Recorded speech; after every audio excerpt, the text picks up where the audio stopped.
Gálatas 5, e toda quarta-feira nós estamos falando sobre andar no Espírito.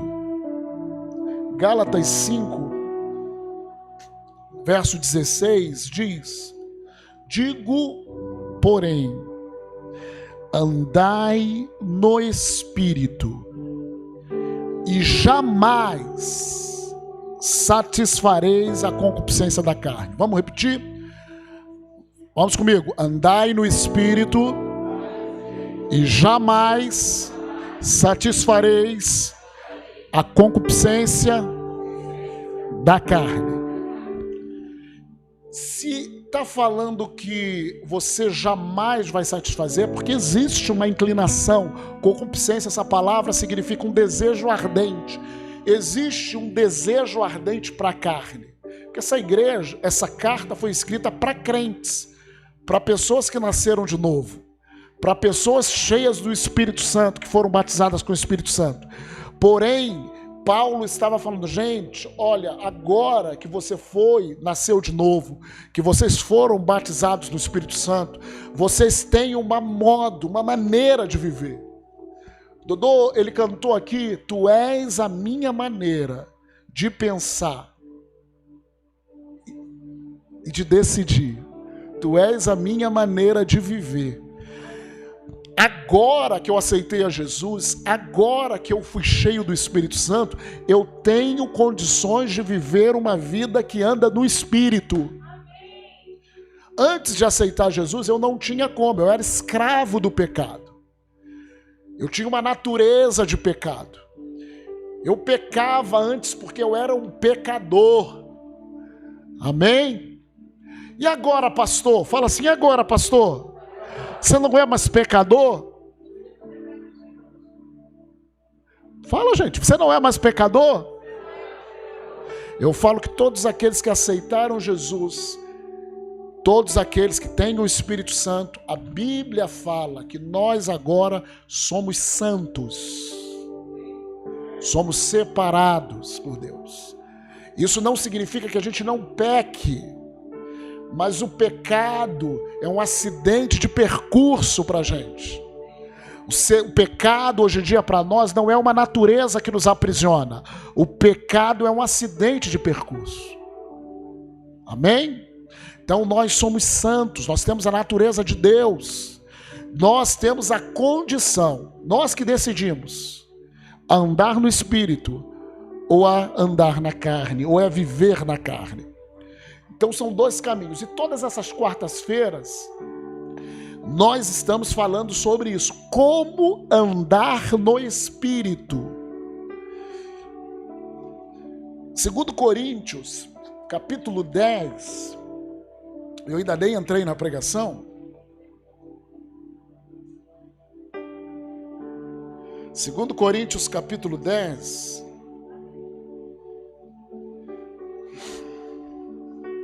Ele fala assim, no verso 3, 2 Coríntios 10, 3, ele fala assim, porque embora andando na carne, esse andando na carne significa vivendo, existindo, todos nós temos um corpo, esse andando na carne, aqui nesse texto é vivendo, né, num corpo, amém? Quem tem um corpo aí diz amém? Quem não tem um corpo diz glória a Deus.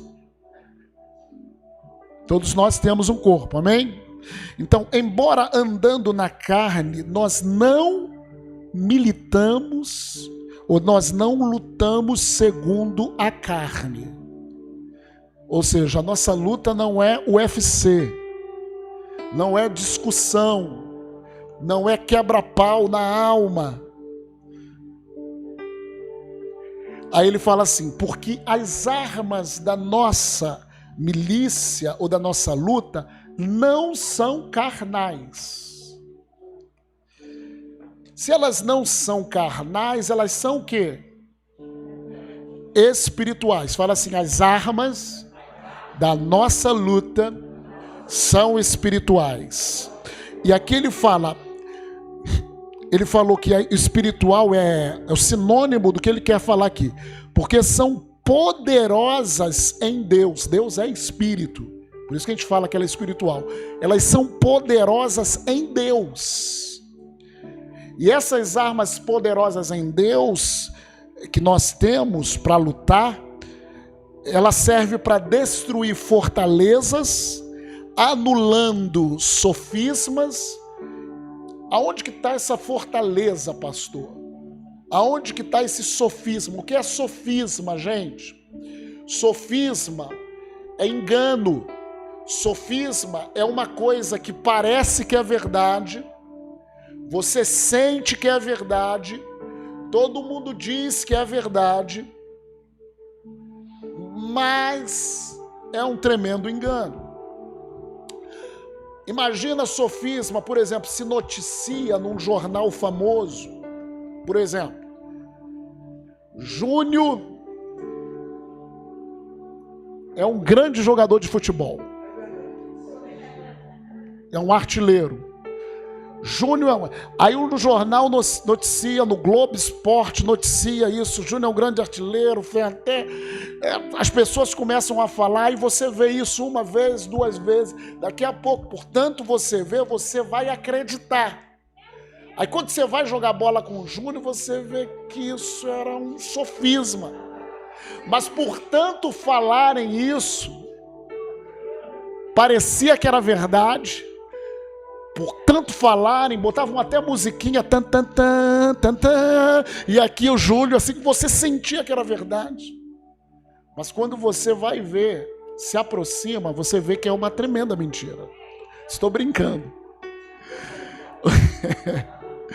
Mas isso é sofisma. Sofisma é tudo aquilo que parece que é verdade, você sente que é verdade, todo mundo diz que é verdade. Desde pequenininho eu escutei que isso é verdade. Por exemplo, um sofisma: doença não veio para nascer em, as pessoas falam, em poste.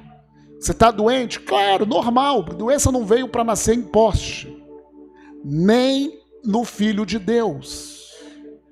Doença é fruto do pecado. Então é um sofisma que pensa que você está doente é normal. E eu falando isso para você, você quer?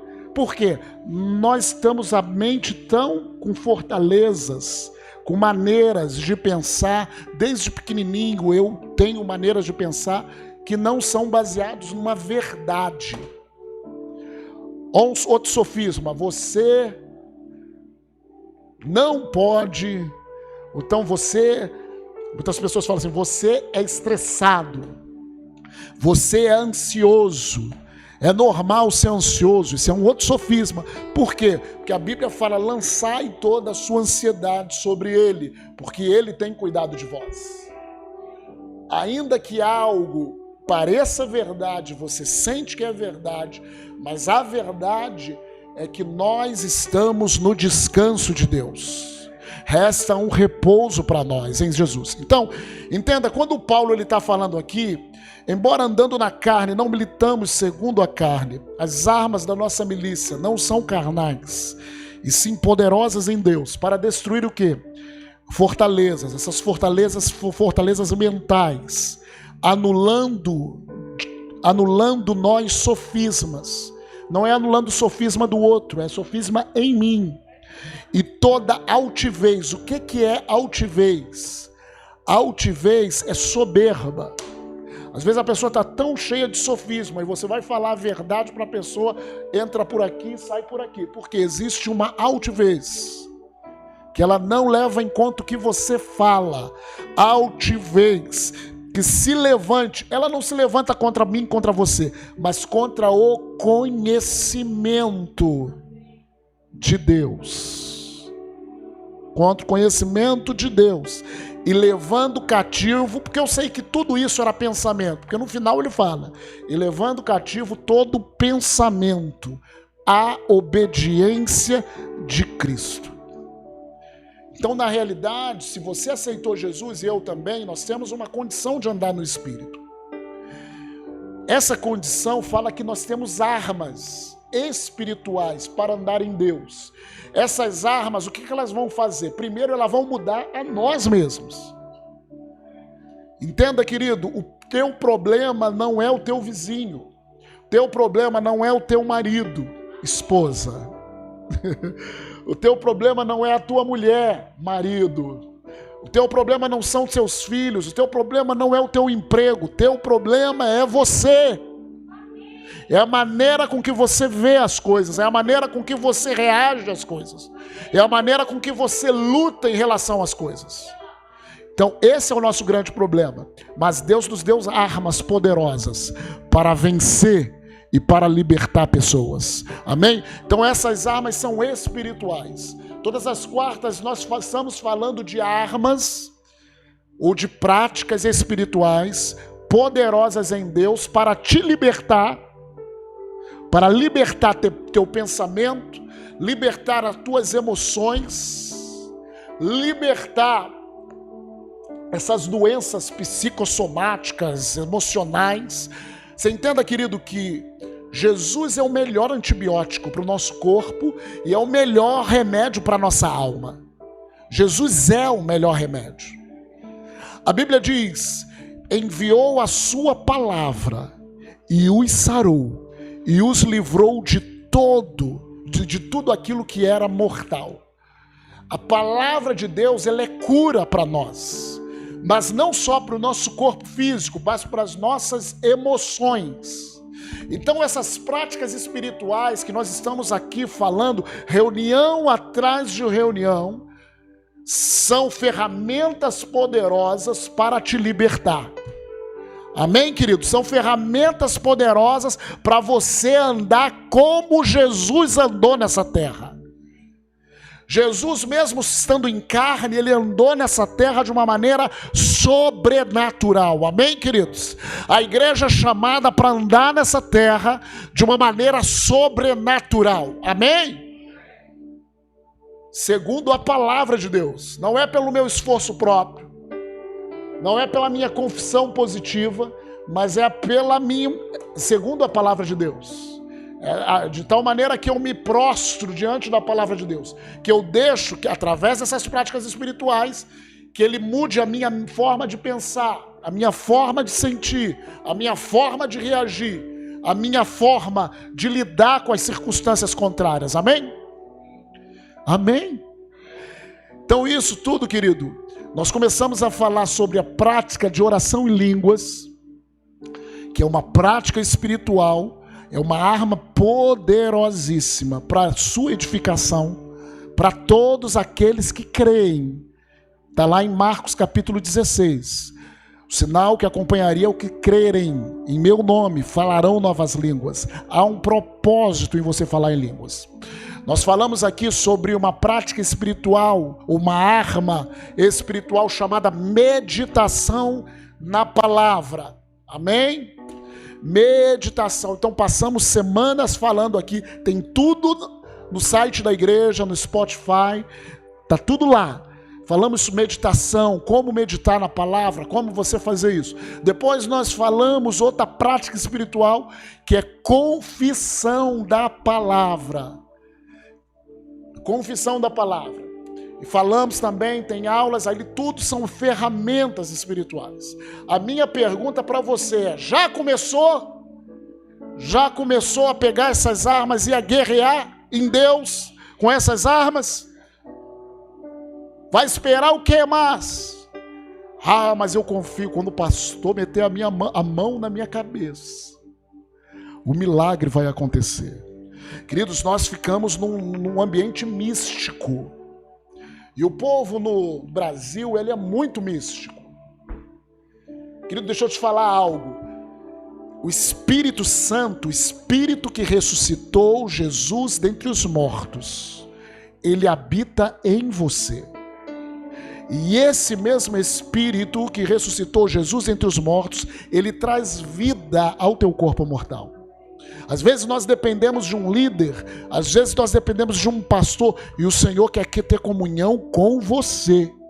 E nós estamos apresentando armas, ferramentas, para que você ande no Espírito e seja mais do que vencedor. Então falamos sobre oração em línguas, meditação na palavra, confissão da palavra. E o pastor Roberto, 2 ministrações, começou a falar sobre louvor como uma prática espiritual, prática pessoal. Deixa eu falar algo para você. Louvor não é esse momento que nós temos aqui.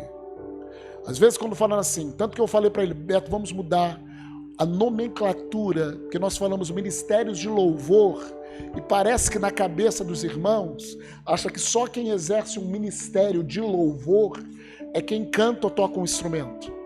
Na realidade, o que nós fazemos aqui é trabalhamos com música.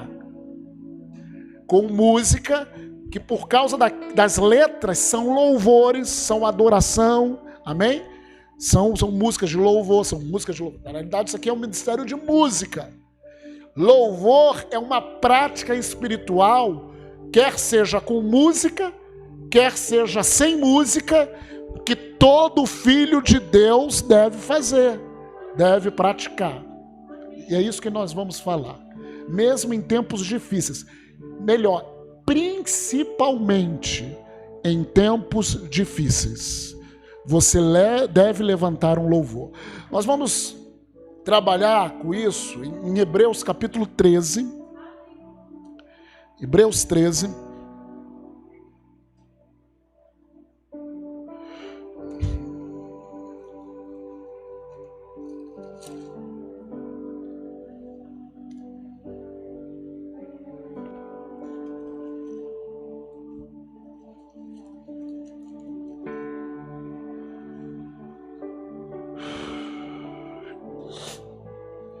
Hebreus 13, verso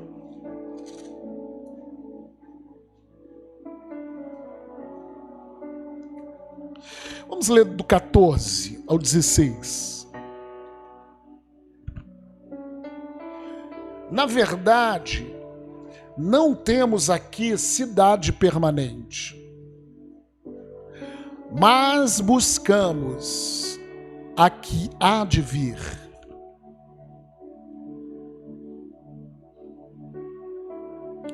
Verso 15.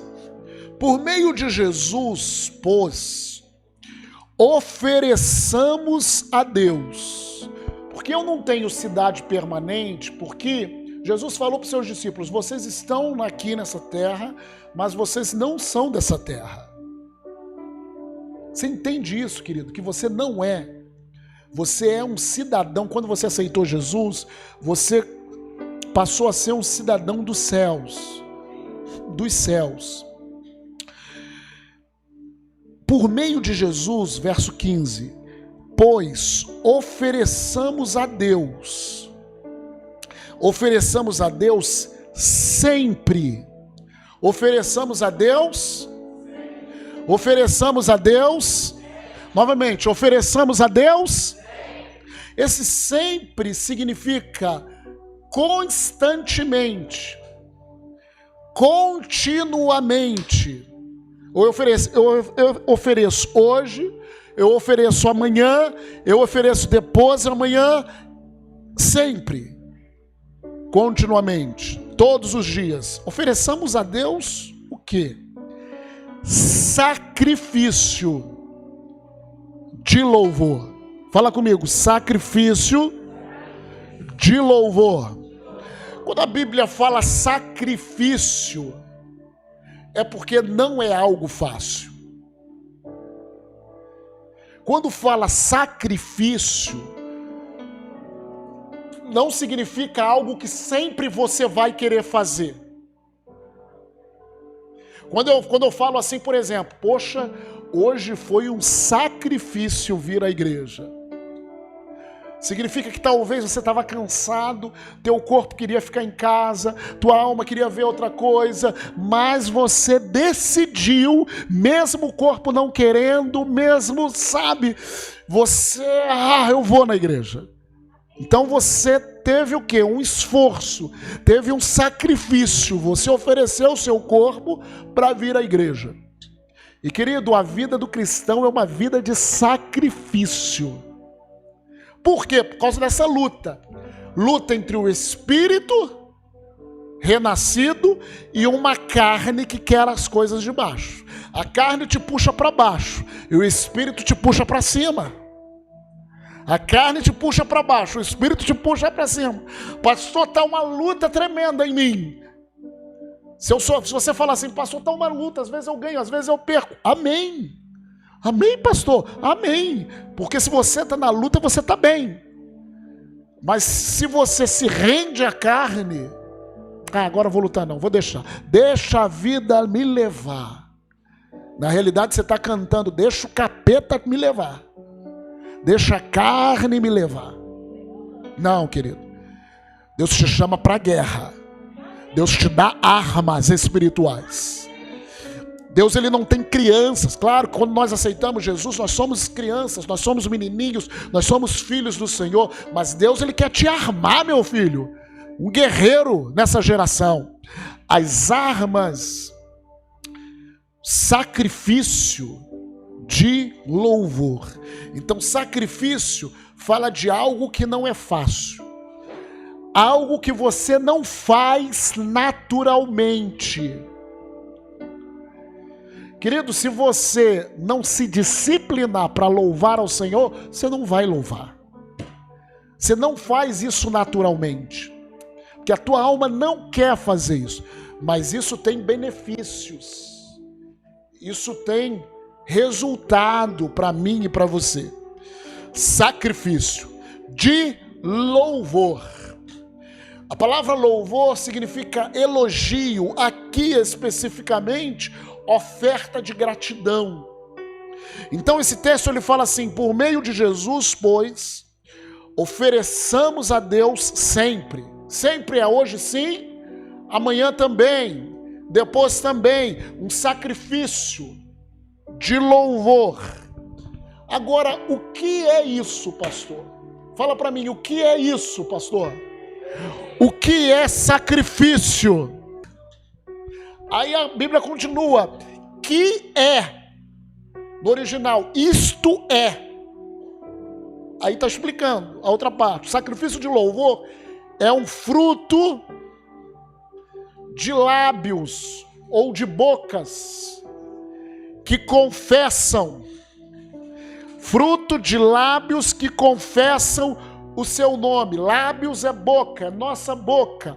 Confessam, essa palavra confessam significa concordam, dizem a mesma coisa que a palavra diz.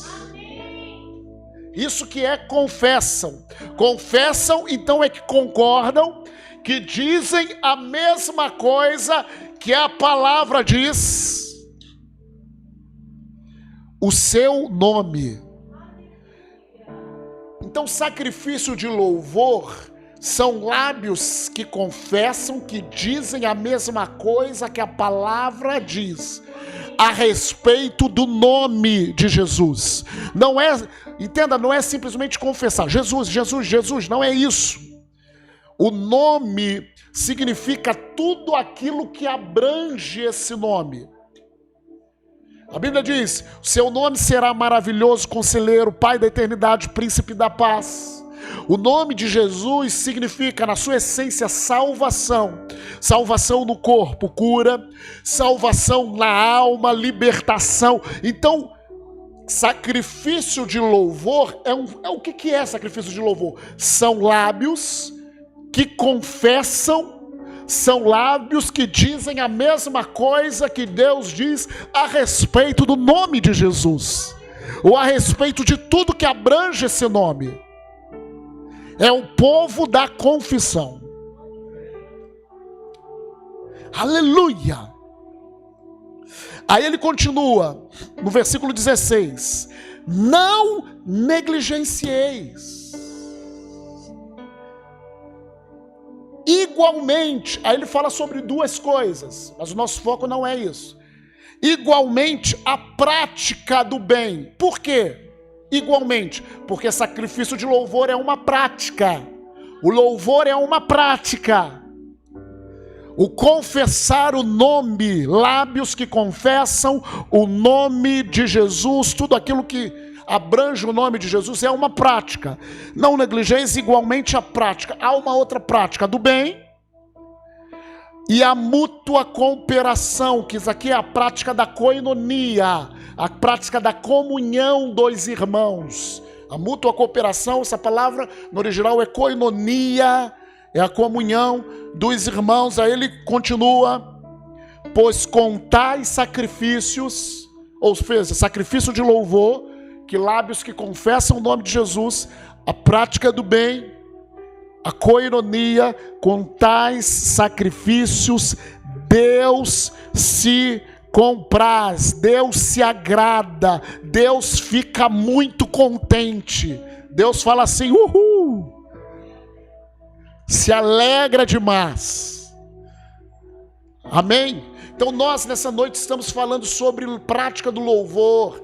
Então eu já começo a tirar algumas vendas. Louvor é uma prática que confessa, que fala a mesma coisa que a Bíblia diz a respeito da obra de Jesus, a respeito do nome de Jesus. É tudo aquilo que envolve o nome. Louvor não é música.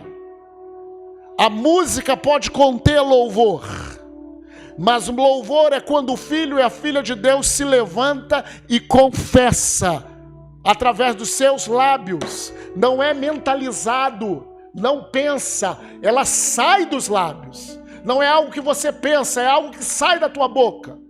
Algo que sai da tua boca sobre o nome de Jesus, de acordo com a palavra de Deus. Amém? E aqui fala que essa prática agrada a Deus.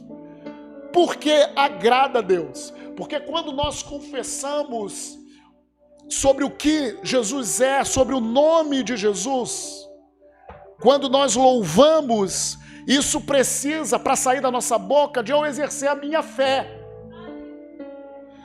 De eu simplesmente pegar as minhas emoções naquele momento. Se eu decido, eu vou louvar ao Senhor continuamente, sempre eu vou oferecer sacrifício de louvor. É uma decisão. Quer eu esteja com sono, quer eu não esteja com sono. Quer eu esteja com vontade, quer eu não esteja com vontade. Mas eu vou fazer isso.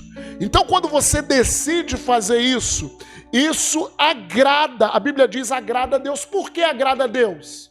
Porque para você fazer isso, você precisa de uma coisa básica, chamada fé. Fala comigo: para que eu possa oferecer sacrifício de louvor continuamente, eu preciso de fé.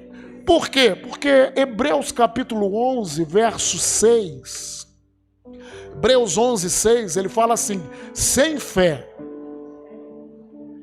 é impossível agradar a Deus. Logo, se eu estou exercendo sacrifício de louvor, e a Bíblia diz que com tais sacrifícios Deus se agrada, é porque esse sacrifício está regado, banhado em fé.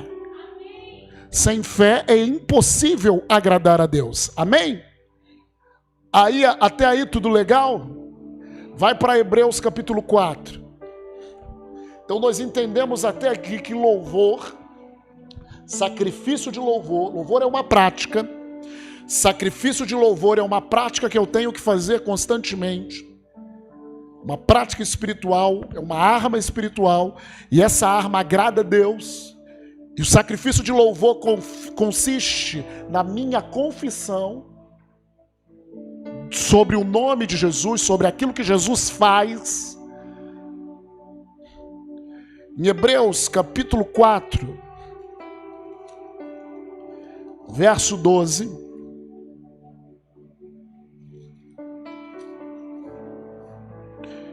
ele fala assim: a palavra de Deus é viva e eficaz, e mais cortante do que qualquer espada de 2 gumes. E a palavra de Deus, está falando sobre a palavra de Deus, e penetra até o ponto de dividir alma e espírito. Alma, minhas emoções; espírito, a minha nova natureza em Deus, minha alma, que eu penso. juntas e medulas, e é apta para discernir os pensamentos e propósitos do coração. E não há criatura que não seja manifesta na sua presença, pelo contrário, todas as coisas estão descobertas e patentes aos olhos daquele a quem temos de prestar contas. Tendo, pois, a Jesus, o Filho de Deus, como grande sumo sacerdote que penetrou os céus, conservemos firmes a nossa confissão. Ele começa a falar que a palavra de Deus é viva, que é eficaz, que funciona, que ela vai na maior divisão do homem, em que nenhum psicólogo entra, em que nenhum psiquiatra entra, em que ninguém entra, mas Deus entra, através da sua palavra, da verdade da sua palavra. Então a palavra de Deus, ela penetra ao ponto de dividir medulas, ossos e medulas. Ela é eficaz. Aí ele fala assim, por isso que Jesus é o sumo sacerdote da nossa confissão. Jesus, ele está no céu, sumo sacerdote que penetrou os céus. Conservemos, perseveremos firmes a nossa confissão. Confissão é aqui novamente falar a mesma coisa que a palavra diz. Sacrifício de louvor, lábios que confessam o seu nome. Então aqui eles estão falando, conservemos firmes a nossa confissão. Verso 15. Porque não temos sumo sacerdote que não possa compadecer-se das nossas fraquezas. Por que eu tenho que perseverar firme? Porque eu tenho fraqueza, filho. Sabe por que eu tenho que confessar? Porque eu tenho fraqueza. Se você não tem fraqueza, então você está liberado disso. Não precisa entrar nessa de sacrifício de louvor. Agora, se você é que nem eu, que ainda tem fraqueza na carne, você precisa disso. Fala, eu preciso disso. Compadecer-se das nossas fraquezas, antes foi ele tentado em todas as coisas, a nossa semelhança, mas sem pecado. Acheguemo-nos, portanto, confiadamente, junto ao trono, ao que a Bíblia fala, trono da graça, ou trono do favor imerecido. Ou seja, querido, vamos juntar aí, sacrifício, quando eu começo a me oferecer como sacrifício de louvor, constantemente, eu estou chegando, é porque eu tenho fraqueza, e eu estou chegando ao trono da graça. Eu estou chegando a um lugar espiritual chamado trono do favor imerecido. Graça é favor imerecido, você não merece.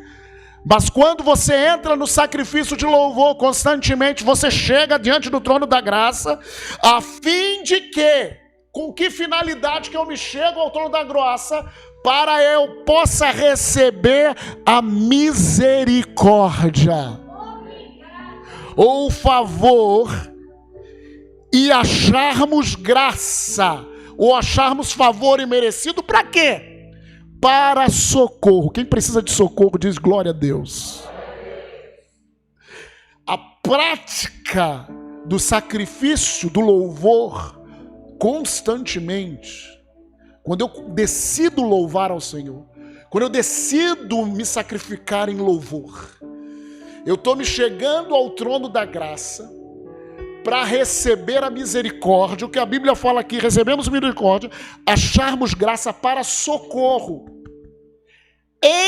Finalizando, ocasião oportuna. Sabe qual é a ocasião oportuna? A Bíblia diz assim, hoje, se ouvires a voz do Senhor, não endureçais o vosso coração. Hebreus 3. Hoje é uma ocasião oportuna. Ocasião oportuna é quando a sua fraqueza se manifesta. É quando a sua dificuldade se manifesta. Naquele momento que você viu essas dificuldades se manifestar, é o momento de constantemente se oferecer em sacrifício de louvor. Constantemente, louvo hoje, louvo amanhã, louvo de manhã. É que nem um antibiótico, né, querido? De 8 em 8 horas. Eu vou louvar ao Senhor de 8 em 8 horas. Leio Lagoa, depois tal.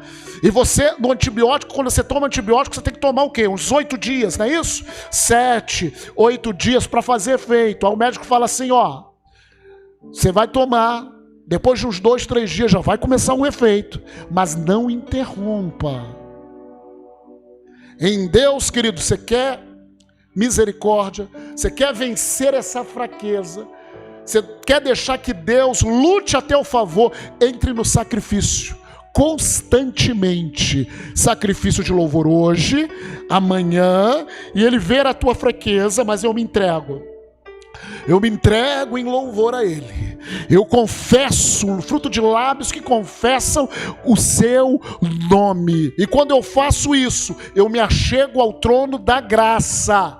E quando eu faço isso, eu recebo o que eu preciso, que é a misericórdia, na ocasião oportuna. Querido, sobre a prática do louvor, entenda que essas práticas, elas estão muito perto uma da outra. Por exemplo, é através da oração em línguas e meditação na palavra que eu recebo a palavra viva no meu coração. Eu começo a meditar na palavra, aí eu começo a entender o que Deus fala sobre cura, o que Deus fala sobre família, o que Deus fala sobre finança, o que Deus fala sobre todo o assunto dessa terra. Tudo que você precisa está na palavra. Então, através da meditação, eu recebo revelação no meu coração. Quando eu recebo essa revelação, eu começo a confessar a palavra. Por exemplo, Isaías 53, 3, 4, ele fala assim, certamente ele levou sobre si todas as nossas dores. E eu recebo isso no meu coração. E eu estou debaixo de uma luta de enfermidade, seja ela física, seja ela emocional. Aí eu pego, através da meditação, recebi essa revelação, eu começo a confessar a palavra. Deixa eu te falar como que é parecido. O que é confessar? Confessar a palavra é confessar exatamente o que diz as Escrituras. Certamente Ele levou sobre si todas as minhas dores. Certamente Ele levou sobre si todas as minhas dores. Aí daqui a pouco, querido, eu transformo isso em louvor. O que é o louvor? Olha só, eu estou confessando a palavra, eu meditei, eu estou confessando a palavra. Louvor é: Jesus, Tu és a minha cura. Jesus, eu te agradeço porque Tu és a minha cura. Eu começo a louvar, elogiar a Ele por Ele ser a minha cura. E isso diz, aí Deus me dá um cântico. Cristo levou sobre si as nossas dores. Transforma em música. E isso constantemente, enquanto eu estou no problema, na situação. O que isso faz? Faz com que me leve ao trono da graça. Quando eu entro nessa prática, o Senhor me leva. Porque Ele está sentado, Ele é um sacerdote, Ele está sentado à direita de Deus. Ele me leva acima de todo principado e potestade. Ele me leva na mesma condição. Entenda, querido, às vezes nós queremos assim: Deus, olha para a minha condição, vem aqui e me salva. Só que o Evangelho fala o seguinte: Ele está lá, eu entro em louvor, eu entro em confissão, confessando o nome dele. Na realidade, espiritualmente, Ele me faz assim, ó. Eu saio daqui e vou para onde Ele está. Porque a minha vitória é nele. Ele se compadece de mim, me dando práticas espirituais. Ele se compadece de nós, nos dando ferramentas. Mas cabe a nós usar essas ferramentas. Eu começar a louvar: Senhor, Tu és a minha cura. Tu és a minha cura, Tu és a minha cura. Daqui a pouco eu estou lá, ó, acima de todo o principado, junto ao trono da graça. E eu recebo essa misericórdia. E eu recebo essa cura. Há um exemplo prático disso.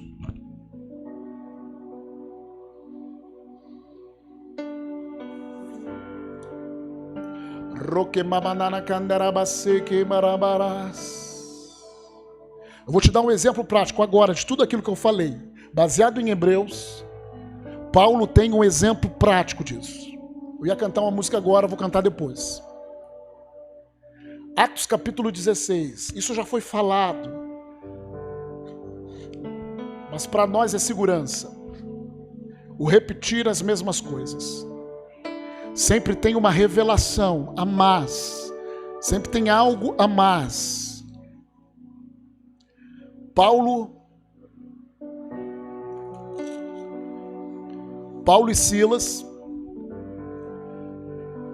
estava pregando o evangelho em Atos capítulo 16, em Filipos. E diz que ele foi e diz que no verso 16 que veio uma jovem adivinhadora falando algo, um falso profeta, falando algo, eles são homens de Deus, e todo dia falava a mesma coisa. E Paulo se indignou, e ele repreendeu aquele espírito maligno, falou: espírito, eu te ordeno, sai. Só que essa pessoa, ela dava lucro para os seus senhores pelas adivinhações que ela fazia. E no verso 19 fala que os senhores, vendo que lhes desfizera a esperança do lucro, agarrando Paulo e Silas, que estavam pregando sobre o evangelho, arrastaram para a praça a presença das autoridades. Levaram aos pretores, disseram: esses homens, sendo judeus, perturbam a nossa cidade, propagando costumes que não podemos receber nem praticar, porque somos romanos. Levantou-se a multidão unida contra eles, e os pretores, rasgando-lhes as vestes, mandaram dar uma surra nesses caras, açoitá-lo com varas. Quem já foi açoitado aí com varas? Eu já fui com cinto, quando era pequeno, nas pernas. Eu fui açoitado com cinto. Ruim era quando pegava a fivela, né? A parte da fivela, e batia. Açoitado com varas. Verso 23. E depois de lhes darem muitos açoites, os lançaram na prisão. Qual foi o pecado deles? Eles estavam pregando a palavra. Os lançaram na prisão, os lançaram no cárcere, ordenando ao carcereiro que os guardassem com toda segurança. O carcereiro, recebendo tal ordem, levou-os para o cárcere interior. Talvez é aquele cárcere com mais segurança. E lhes prendeu os pés no tronco. Querido, imagina Paulo nessa situação. Era uma situação difícil ou não? Quem já foi preso aí no cárcere interior? Já aconteceu isso contigo? Todo cheio de arrebentado e preso no carro. Então era uma situação difícil. Era uma circunstância contrária. Era ou não era? Estavam presos no cárcere interior. Só que Paulo e Silas, eles sabiam que as armas deles não eram carnais. Eles não tinham que bolar um jeito de sair da prisão, bolar um jeito de matar aquele carcereiro. Vamos nos revoltar. Não. As armas deles eram poderosas em Deus. E Paulo e Silas conheciam essa arma chamada sacrifício de louvor. Ele conhecia essa arma. Diz o texto no verso 25 e 26. Isso é um exemplo de tudo aquilo que nós falamos. Por volta da meia-noite. Querido, é interessante que a gente tem que prestar atenção nos detalhes. Imagina, eles estavam machucados demais. Talvez por estarem machucados demais, aquelas com as varadas nas costas, aquilo infeccionou. Vamos lá. Vamos pensar vamos pensar juntos. Talvez aquelas feridas infeccionaram. Até porque depois a gente sabe que o carcereiro, depois que aconteceu o milagre, o carcereiro lavou. Então até então parece que não estava lavado. Era ferida com terra, com coisas. Talvez o corpo, e geralmente à noite, quando a pessoa está doente, é onde vem a febre. É onde vem o desespero, à meia-noite. A meia-noite fala aqui da hora mais escura. Na hora mais difícil. Talvez você esteja vivendo a meia-noite, na sua circunstância. uma hora difícil, Paulo e Silas oravam e cantavam. MPB. Cantavam o quê? Louvores a Deus. Na hora mais escura, eles ofereceram sacrifício de louvor. Confessaram, fruto dos lábios que confessam a salvação de Jesus. E enquanto eles estavam oferecendo sacrifício de louvor, ele começou a se aproximar do trono da graça. E começou a se aproximar do trono da graça. E começou lá no cárcere interior. O corpo dele estava no cárcere interior. O espírito dele começou a se aproximar. Eu estou no cárcere interior, mas parece que eu estou vendo um anjo. Parece que eu estou começando a sentir a presença de Deus. Quando ele começou, sacrifício de louvor, eles cantavam. É interessante que os demais que estavam presos, porque muita gente também estava presa, companheiros de prisão, escutavam. Aí o verso 26, ele começa assim: de repente. Quando você começa com sacrifícios de louvor na sua vida, constantemente, vai ter um de repente de Deus. Vai vir um de repente de Deus. Você acha que eles estavam cantando? Uau! No começo ele não estava se sentindo leve. Talvez no começo que ele se sentia, eles começaram a louvar Deus. Ai! Começaram a louvar. Ai! Eles gritaram de louvor. Eles não estavam nem louvando baixo, porque todo mundo estava escutando. Louvavam a Deus, o negócio estava doendo. Mas tem um de repente. Existe um momento que de repente sobreveio tamanho terremoto. Deixa eu ler isso. De repente sobreveio tamanho terremoto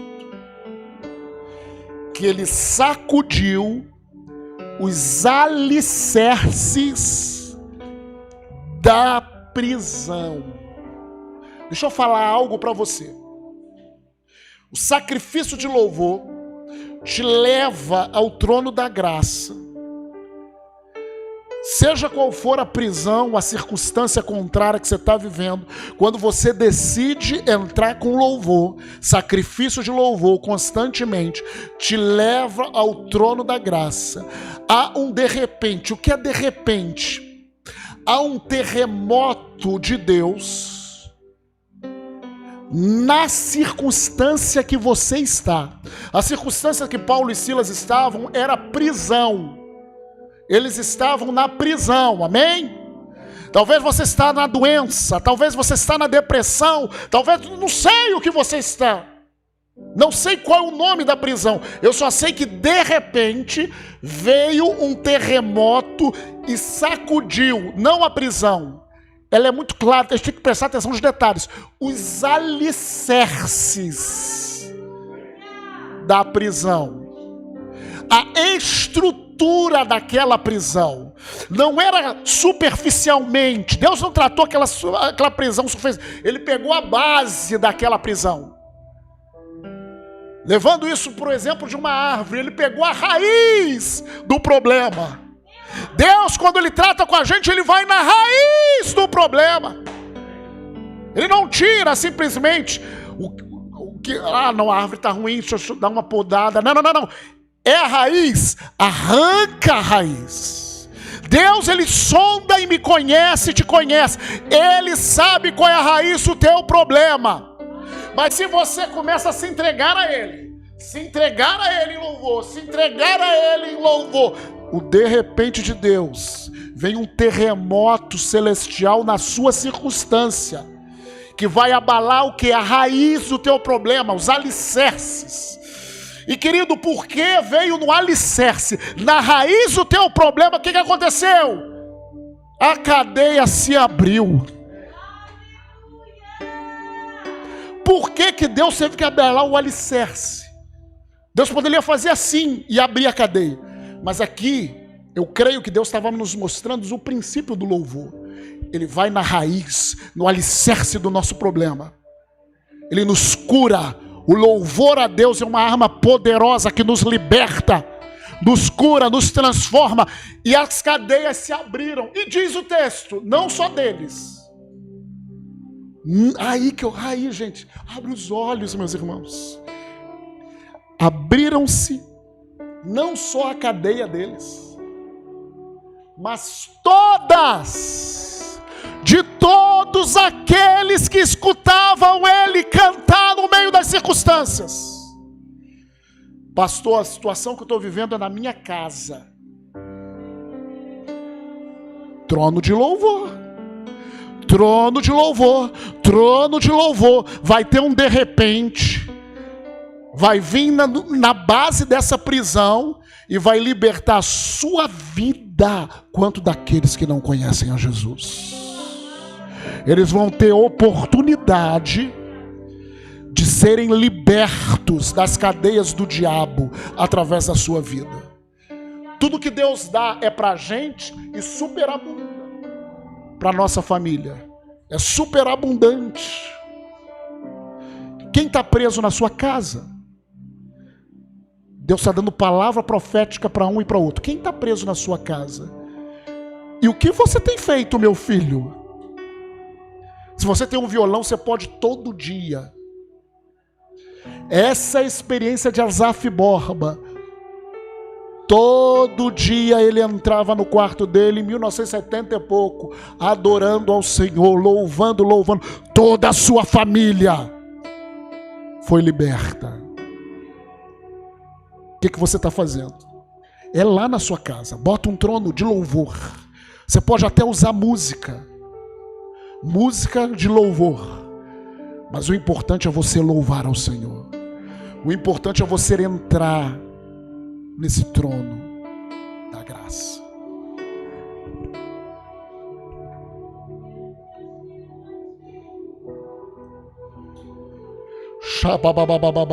Estabeleça um sacrifício de louvor. Estabeleça um sacrifício de louvor em sua casa. E veja os alicerces da prisão de seus queridos sendo sacudidos.